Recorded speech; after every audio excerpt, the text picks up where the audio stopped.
Bien, hermanos, eh, bienvenidos todos, ¿cierto? Nuestra primera clase, que no es clase, sino que es una presentación o una introducción de lo que vamos a ver en este discipulado, que podemos darle un título o una cercanía, o podemos definirlo de cierta manera como la evidencia de nuestra fe verdadera.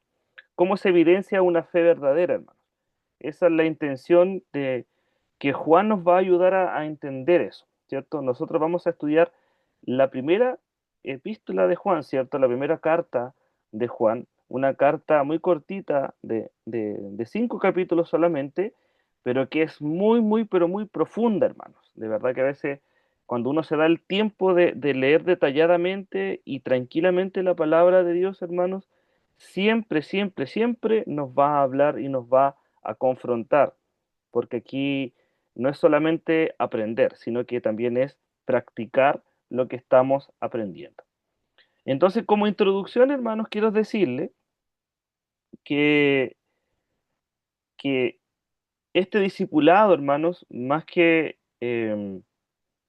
verlo como eso, ¿cierto? Los quiero invitar a que no escuchen este mensaje solamente, sino que cuando escuches las enseñanzas, también te detengas a analizar tu vida, que también examines tu corazón y te hagas esta pregunta delante de Dios. No te pido que la respondas al tiro, pero inmediato, ¿cierto? Sino que la respondas de acuerdo como vayamos avanzando y vayas dándote cuenta que a veces tenemos un concepto o tenemos eh, una creencia que a veces se aleja mucho de lo que la escritura nos presenta. Quiero hacerte esta siguiente pregunta y quiero que las tengas ahí en el tintero, como se dice, y la medites. Quiero preguntarte si la fe que tú dices tener es realmente una fe verdadera o si esa fe puede ser solamente una forma de pensar o quizás es una costumbre o quizás una tradición o ya yéndonos más al extremo quizás puede ser una apariencia. ¿Será que tu fe realmente es verdadera? ¿O solamente estás viviendo una fe de acuerdo a la que tú piensas? Y te hago esta pregunta, hermano querido, porque la Biblia no asume que todo el que dice creer realmente cree. Es algo que nosotros podemos ver en la Biblia, porque incluso la Escritura no asume que todo el que está en la iglesia realmente pertenece a Dios. Eso es una realidad, hermano. No todo el que está dentro de una iglesia está con el corazón puesto en el Señor. Y esto quizás puede sonar fuerte, ¿cierto? Como introducción, usted dirá, el hermano ya se está yendo fuerte con el tema, pero suena fuerte, pero es necesario decirlo, hermanos. Es necesario hacernos estas preguntas porque nosotros estamos hablando de algo que no nos afecta solamente eh, cómo vivimos, ¿cierto? Sino que también afecta nuestra eternidad, porque lo que nosotros creemos es lo que nosotros vamos a evidenciar en la eternidad o en un tiempo futuro. Y con respecto a lo que la Biblia asume, ¿cierto? Con respecto de que el que dice creer a veces realmente no está creyendo. Esta es una declaración que Jesús mismo nos dijo. Si usted va al Evangelio de Mateo, en el capítulo 7, en el verso 21, se va a dar cuenta que el hermano Camilo no es el único que es directo y que está haciendo una declaración fuerte.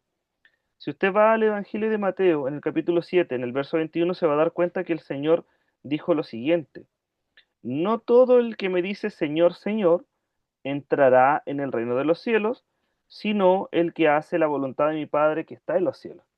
Se fija que esta confrontación no es solo la que hace el hermano Camilo, sino que el Señor también está anunciando lo mismo. Debemos de tener cuidado porque dentro de la iglesia o dentro de la vida diaria nos encontramos con cristianos que a veces dicen, yo creo en el Señor, yo creo en Dios, pero a veces nos damos cuenta que ellos creen en Dios pero a su manera. No creen lo que la Escritura nos transmite. Entonces, Jesús en este versículo nos muestra que hay personas que hablan incluso correctamente, que usan un lenguaje correcto, que incluso parecen muy cercanas a Dios, pero de acuerdo a lo que está diciendo Jesús, su vida no está alineada de acuerdo a lo que ellos están confesando, ¿se fija? Porque eso es exactamente lo que va a hacer Juan en esta primera epístola con nosotros, hermano. El apóstol Juan no viene a tratarnos suavemente, nos va a tratar con amor, sí, pero lo que quiere hacer él con nosotros es tratarnos. ¿Y cómo lo va a hacer? A través de la palabra y de la enseñanza. La palabra de Dios, hermanos, siempre nos va a moldear, siempre va a trabajar con nuestro corazón. Por eso, hermanos, este discipulado en la primera carta de Juan no es, usted no tiene que verlo como un estudio más, usted no tiene que verlo como algo que es para aprender conceptos nuevos, ¿cierto? Solamente, sino que este discipulado nos va a confrontar directamente con la realidad de nuestra fe.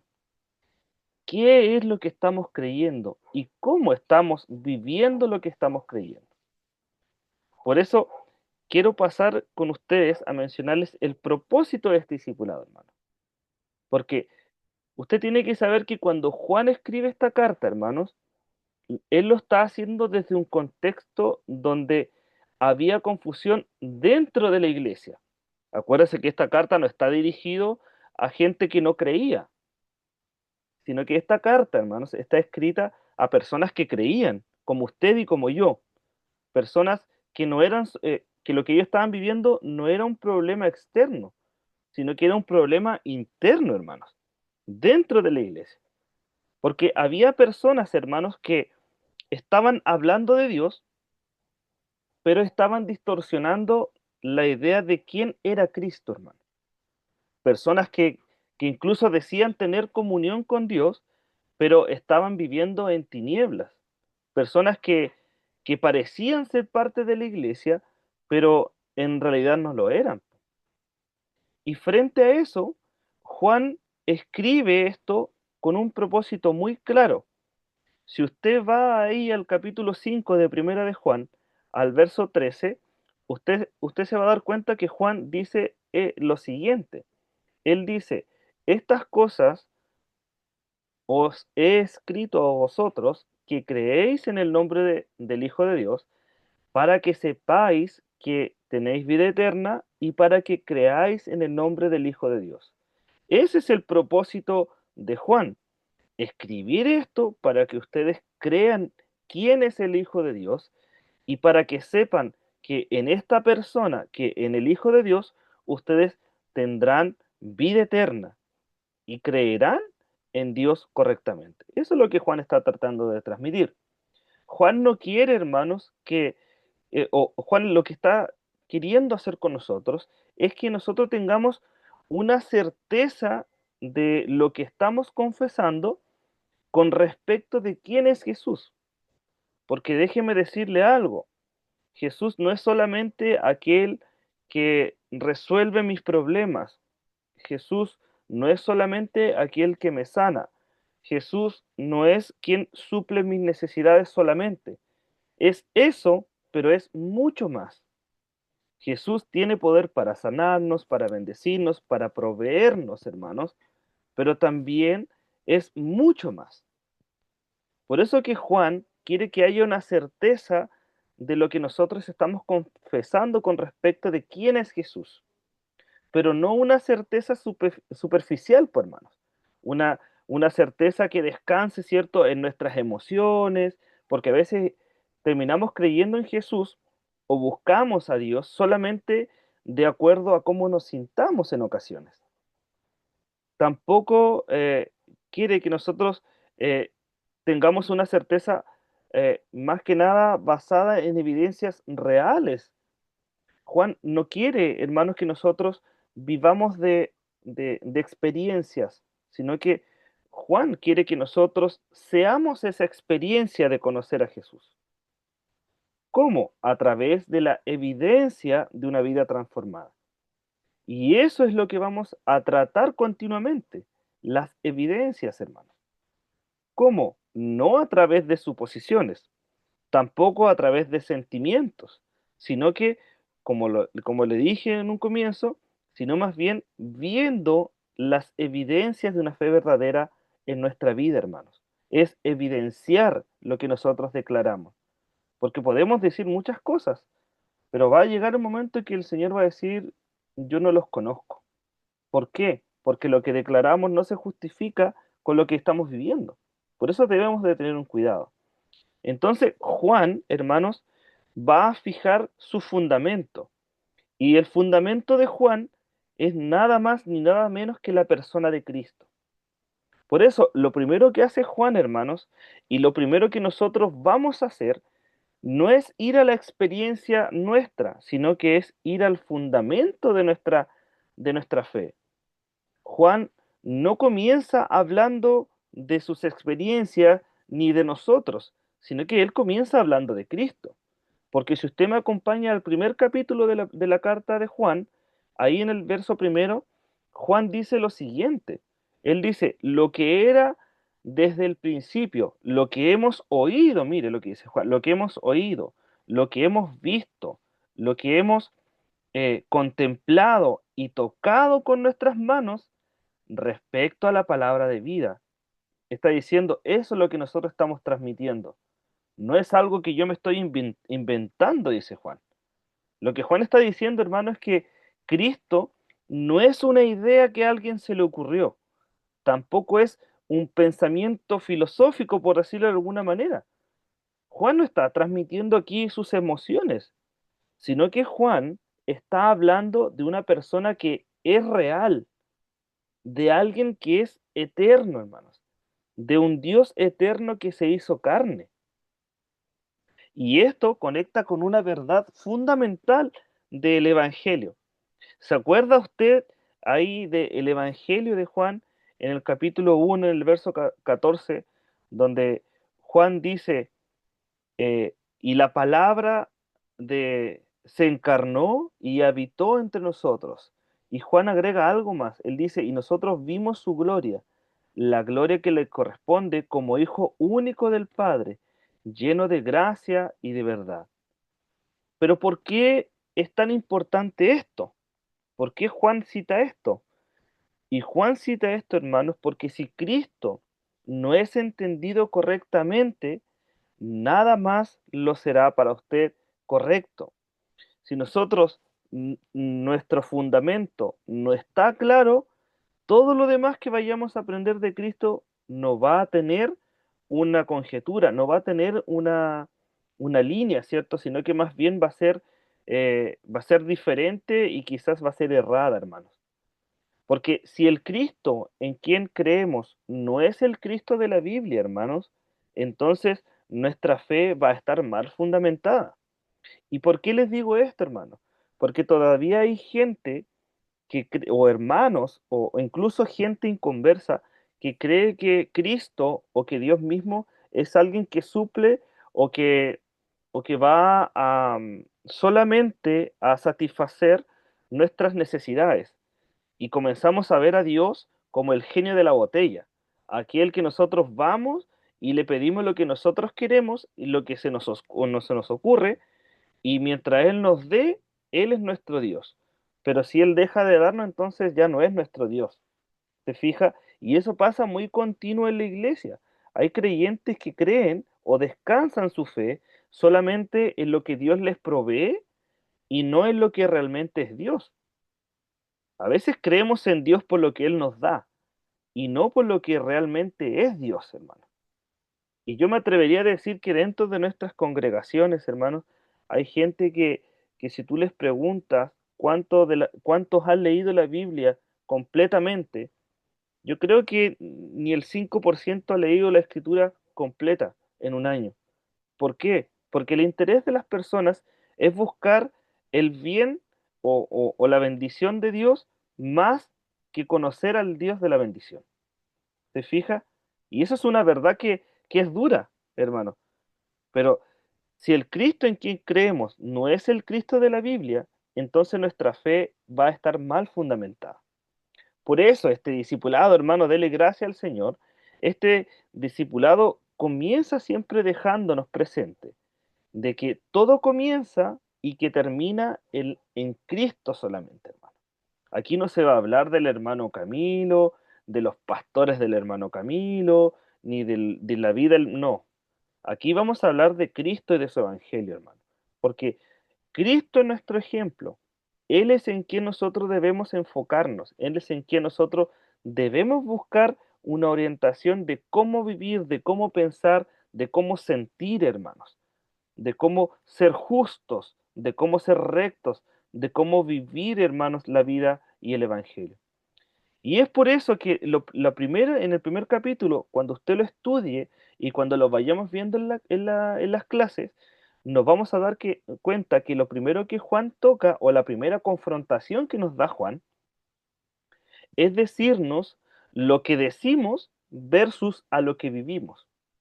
Él nos va a confrontar en eso, va a decir, ustedes dicen esto, pero ¿están viviendo lo que ustedes dicen? Juan, hermanos, va a comenzar a confrontarnos en algo que nos va a tocar directamente. Si usted me acompaña ahí en el capítulo 1 de Primera de Juan, en el verso 6, usted se va a dar cuenta de lo que dice Juan. Juan nos va a decir, si decimos que tenemos comunión con Él, es decir, si nosotros estamos diciendo que creemos en Él, pero andamos en tinieblas, Juan dice que nosotros somos mentirosos y no estamos practicando la verdad. Y aquí, hermanos, se rompe completamente la idea de una fe que solo declara, ¿se fija? Porque podemos decir muchas cosas, pero ¿será que estamos practicando lo que decimos? No, porque no basta, hermanos, con decir que creemos. Incluso no basta con asistir a este momento. No basta solo con participar de esta reunión. La pregunta es, ¿lo que vamos a aprender aquí, lo vamos a vivir? ¿Vamos a poner en práctica lo que estamos aprendiendo o simplemente estamos guardando información? Porque va a ser posible, hermano, y va a pasar muchas veces que vamos a decir algo con la boca y vamos a estar viviendo completamente distinta nuestra vida a lo que estamos declarando. Por eso es que Juan dice que es mentira y es una contradicción directa cuando decimos que creemos en Dios, pero vivimos como si no le conociésemos. Por eso este discipulado y Juan, hermanos, nos va a llevar a confrontarnos con esta verdad. Lo que decimos, tenemos que vivirlos, hermanos. Y ahora no voy a entrar tanto en detalle porque esa va a ser nuestra primera lección y vamos a tocar este tema. Pero también otro tema que Juan va a tocar con nosotros, hermanos, es el tema del pecado. Un tema que muchas veces y en este tiempo, hermanos, no se toca mucho. Aunque usted no lo crea, es un tema que los predicadores evitan de anunciar. ¿Por qué? Por miedo a perder gente, por miedo de no dañar a las almas, hermanos, de no confrontarlas. Y eso no es algo que nosotros debemos evitar, hermanos. El pecado es un tema que nosotros tenemos que tocar dentro de nuestras iglesias y en este discipulado se va a tocar, se va a mencionar, porque es algo central en la enseñanza de Juan. Juan va a tocar el tema del pecado. Si usted me acompaña al capítulo 2 de Primera de Juan, en el versículo 1, Juan nos va a decir algo importante con respecto al pecado. Él va a decir lo siguiente, Primera de Juan, capítulo 2, verso 1, mire lo que dice Juan. Juan parte hablando muy pastoralmente. Él dice, hijitos míos, con un tono muy amoroso, ¿se fija? Él dice, hijitos míos, estas cosas yo les escribo para que no pequen, ¿cierto? El propósito es claro, ¿cierto? Juan está diciendo, yo quiero que ustedes vivan una vida apartada del pecado, ¿cierto? Pero Juan aquí no ignora una realidad que está en nuestras vidas, en mi vida y en la de ustedes, hermano, que es una realidad humana. Y Juan añade lo siguiente después de estas cosas. Él dice, hijitos míos, estas cosas escribo para que no pequéis. Pero, dice Juan, si alguno hubiere pecado, abogados tenemos con el Padre a Jesucristo el justo. Acá estamos viendo que Juan, hermanos, hace un equilibrio, porque él dice, mire, ustedes van a pecar. Quizás ustedes se van a esforzar en no hacerlo, esfuércense en hacerlo para no pecar, ¿cierto? Pero van a pecar. Pero si pecan, dice Juan, abogado tenemos ante el Padre a Jesucristo el justo. nuestra justificación, ¿cierto? Quien se pone delante del Padre y aboga por nosotros delante de Dios. Y esto es importante porque aquí nosotros vamos a ver que el equilibrio del Evangelio es donde no se justifica el pecado, hermanos. Usted tiene que entender que jamás la palabra va a justificar el pecado, pero tampoco se deja al creyente sin esperanza, ¿se fija? Porque el creyente va a pecar y jamás vamos a justificar el pecado. Pero si pecamos, no vamos a estar sin esperanza. ¿Se va a confrontar el pecado? Por supuesto, pero se apunta a Cristo como la solución, no como un mensaje de autoayuda.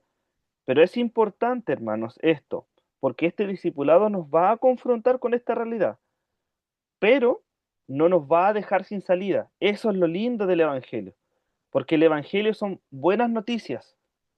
Por lo tanto, vamos a pecar, por supuesto, pero tenemos un abogado que intercede por nosotros, a Jesucristo el justo. Por eso Juan siempre nos va a estar confrontando en el discipulado. En los 5 capítulos que vamos a ver, Juan siempre va a estar ahí confrontándonos, llevándonos una y otra vez a la realidad de nuestro corazón, hermanos. Y quizás nos va a colocar entre la espada y la pared y nos va a dejar en ocasiones como sin salida. Pero después nos va a mostrar la única salida que tenemos nosotros los pecadores, a Jesucristo, el justo, nuestro abogado, aquel que nos defiende, aquel que se compadece de nuestras debilidades, hermano, porque Él también fue hombre y Él también fue Dios, hermano, pero Él se compadece y por lo mismo Él nos justifica y nos defiende, hermano. Pero también una de las cosas que Juan va a tocar es que nos va a decir y nos va a mostrar cuál es la evidencia de una fe real, po. Porque nosotros decimos creer en Dios, ya, pero ¿cuál es la evidencia de tu fe? Por eso Juan va a comenzar a mostrar algo que es fundamental en la vida del creyente, que es la evidencia de una fe verdadera. Si usted va al capítulo 2, en el verso 3, vemos que Juan dice lo siguiente, y con esta verdad vamos a quedar ahí perplejos, hermano. ¿Por qué? Porque Juan dice lo siguiente, y en esto sabemos nosotros que le conocemos. ¿Cómo? Si guardamos sus mandamientos. ¿Se fija?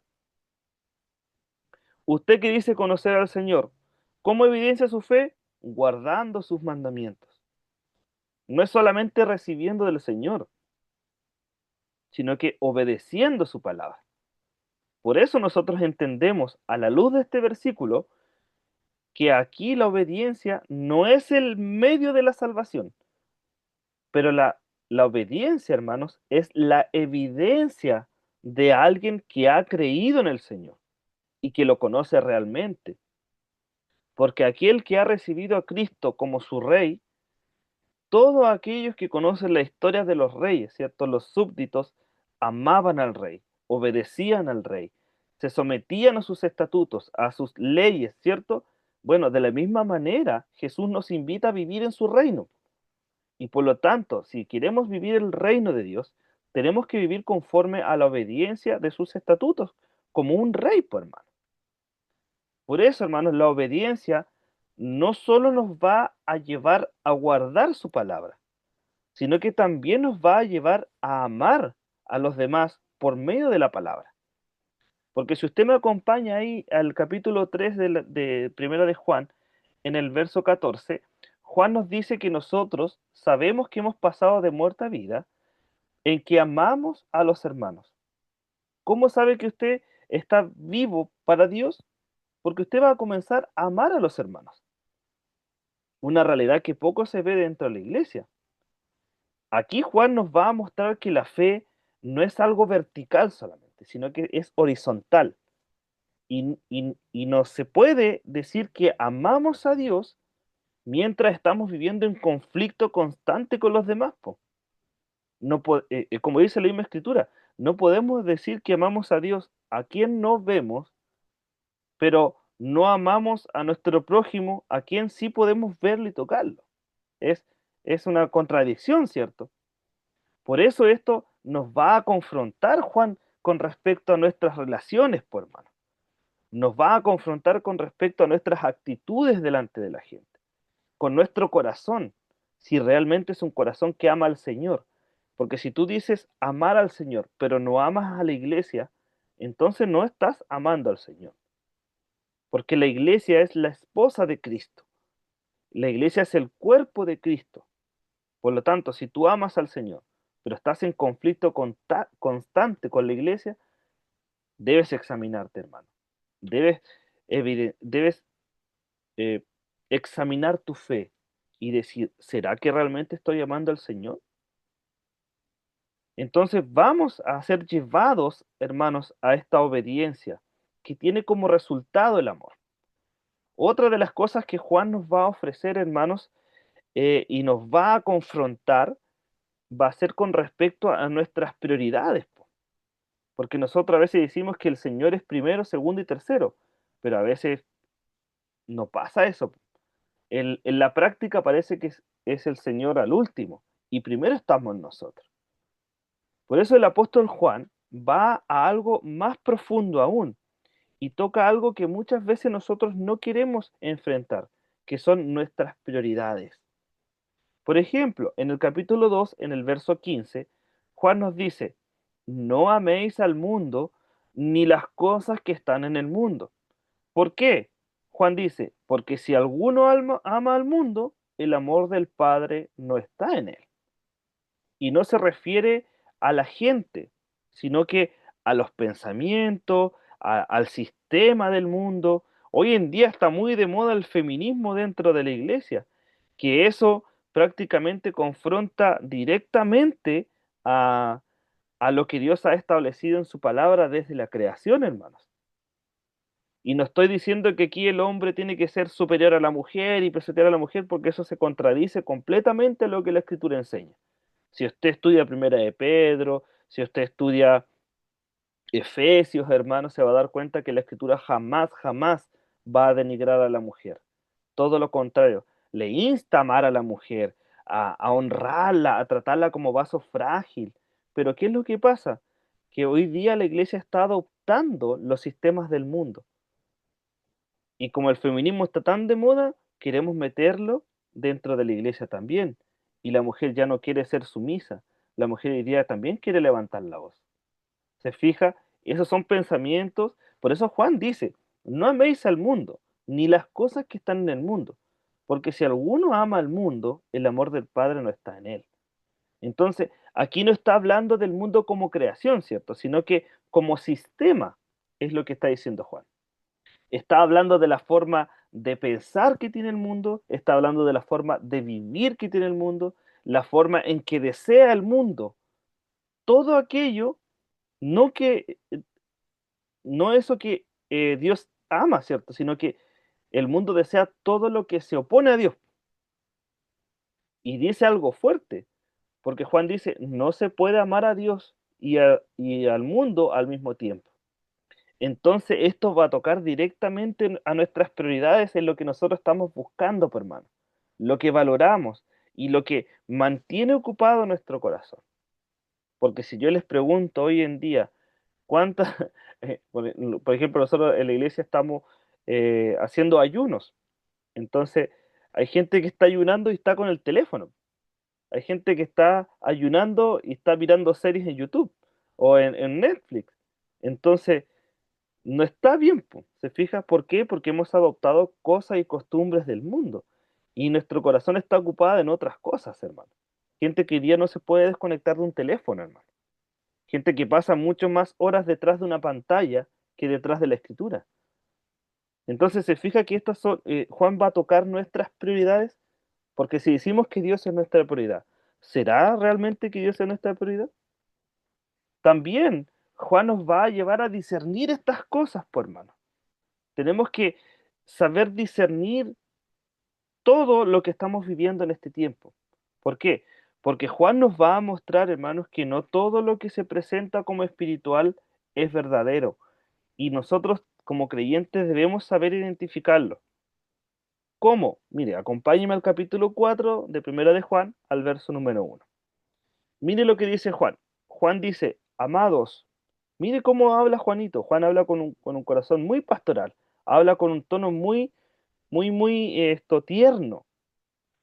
Primera de Juan capítulo 4 verso 1. Mire lo que dice. Dice, amados, no creáis a todo espíritu, sino probad los espíritus si son de Dios.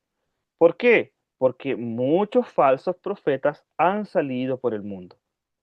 Imagínense, Juan le está hablando a la gente de la iglesia, no le está hablando a gente que no conoce del Evangelio, está hablando con respecto de gente que salió desde la iglesia y que hoy en día está hablando por el mundo cosas que no son de Dios. Y esto es clave para hoy, pues hermanos, porque hoy nosotros vemos que hay muchas voces, hay muchas enseñanzas. Si usted se mete a YouTube hoy en día o en Facebook, usted ve a mucha gente enseñando. Hoy día mismo usted está acá viendo un predicador de Puerto Montt, ¿cierto? De Chile.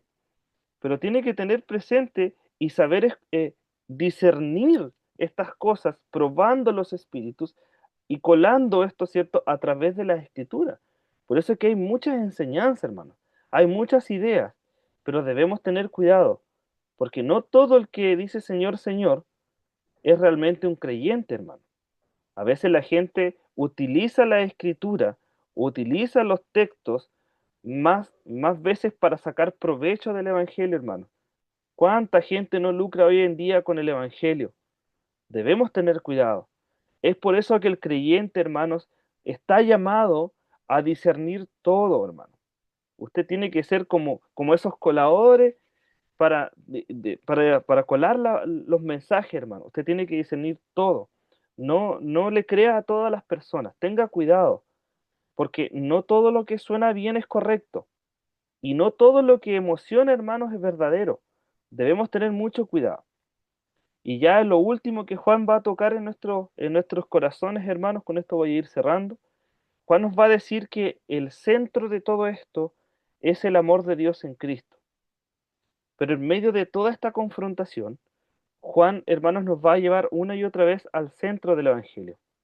¿Y cuál será el centro del Evangelio? Dirá usted. Bien, acompáñeme al capítulo 4 de la primera carta de Juan, al verso 10. Mire cómo lo define Juanito.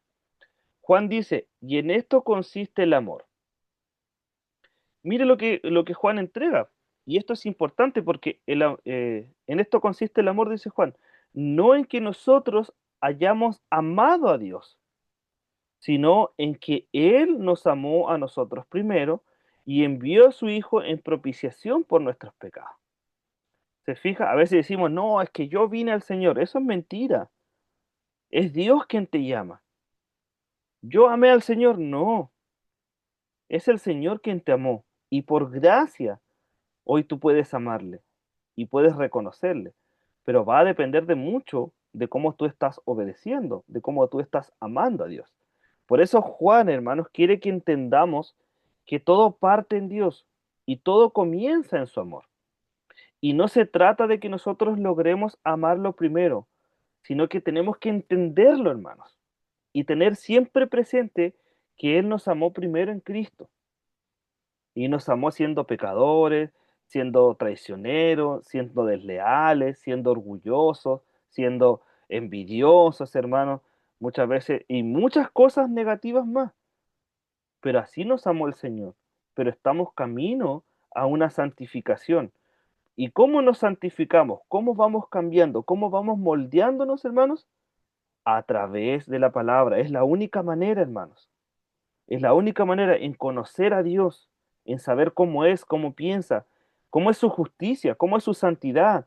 Dios es amor, por supuesto, pero también es justo, hermano. Dios también es santo. No nos quedemos solamente con lo lindo o con lo tierno.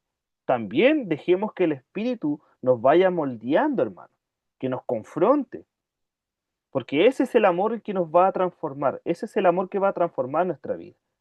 Y eso, hermanos, nos va a llevar a lo último. Si nosotros dejamos que la palabra moldee nuestro corazón, ¿sabe cuál va a ser el resultado en su vida?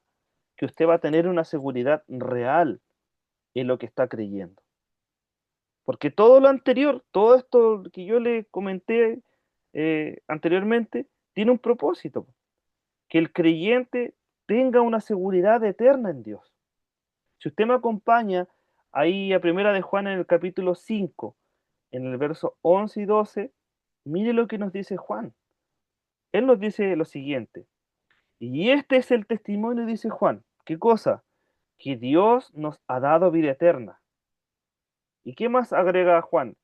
Y esta vida está en su Hijo. Y Juan añade algo más. Él dice, el que tiene el Hijo, tiene la vida. Y el que no tiene el Hijo de Dios, no tiene la vida. La seguridad, hermanos, se fija que no está en lo que nosotros sentimos, sino que está en Cristo.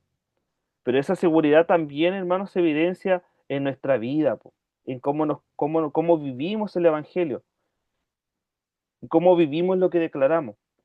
Entonces, hermanos, es importantísimo entender esto, entender que no es esto un estudio más, se fija. Primera de Juan no es solamente, ya nos juntamos a leer la Biblia y listo. No, no es para sumar más conocimiento, hermanos. Este discipulado es para que comencemos a examinarnos profundamente, pero no delante del hermano, sino que comencemos a profundizar y a examinarnos delante de la Escritura y delante de Dios. Porque a lo largo de todo este discipulado, hermano, vamos a ser confrontados, hermano, se lo digo muy sinceramente, porque yo fui confrontado. Somos confrontados en nuestra manera de pensar, en cómo vamos a tomar nuestras decisiones, incluso en nuestras relaciones, hermanos, y no solamente dentro de la iglesia, hermano. Nosotros debemos vivir como hijos de Dios, relacionándonos con el vecino, con la persona de donde usted va a comprar algo, en la farmacia, en los supermercados, donde usted vaya, tiene que ser creyente. Por eso debemos vivir, hermanos, y ser confrontados en nuestra manera de vivir la fe y en muchas cosas que hemos normalizado, las cuales van a ser expuestas por la palabra, hermano, no por mí, por la palabra. Por eso todo esto, hermano, es con el propósito no de condenarnos, sino el confrontarnos nos va a llevar a la verdad, para afirmar quiénes somos en Cristo y para revelar si nuestra fe es real o no. Por eso la invitación hoy, hermanos, no es solo escuchar a este hermano de Puerto Montt, sino a disponernos en las manos de Dios y a venir con un corazón abierto, hermano, con un corazón sincero, donde la luz del Evangelio brille en nuestro corazón y quite nuestras tinieblas, por hermano. Debemos venir a Dios con un corazón abierto, sin resistencia, sin justificarnos y estando dispuestos, hermanos, a permitirnos que la palabra nos examine, hermanos. La palabra debe examinarnos, la palabra debe redarguir en nuestro corazón, pero también debe edificarnos. Porque al final de todo esto, hermano, todo este discipulado gira en torno a una sola pregunta. ¿Será que nuestra fe es real? Y esa pregunta no se va a responder con palabras. ¿Sabe cómo se va a responder si nuestra fe es real? Se va a responder o se va a evidenciar con una vida que ha sido transformada por Cristo, con una vida que refleje el Señor, una vida que refleje el Evangelio, con una vida que se evidencie, dando frutos, ¿cierto? Obedeciendo los mandatos del Señor. Y no solamente, como dice la Escritura también, no andemos por vista, hermano. No andemos por sentimientos, por emociones, no. Seamos convencidos de lo que creemos. Que caminemos con convicciones, hermano. Por más que la gente trate de influenciarte, ¿cierto? Con pensamientos seculares, hermanos, más bien tú dices, no, yo soy fiel al Señor, soy fiel a mi Dios, y ahí me mantengo, porque estamos puestos en la roca que es Jesucristo, nuestro Señor. Que Dios les bendiga, mis hermanos.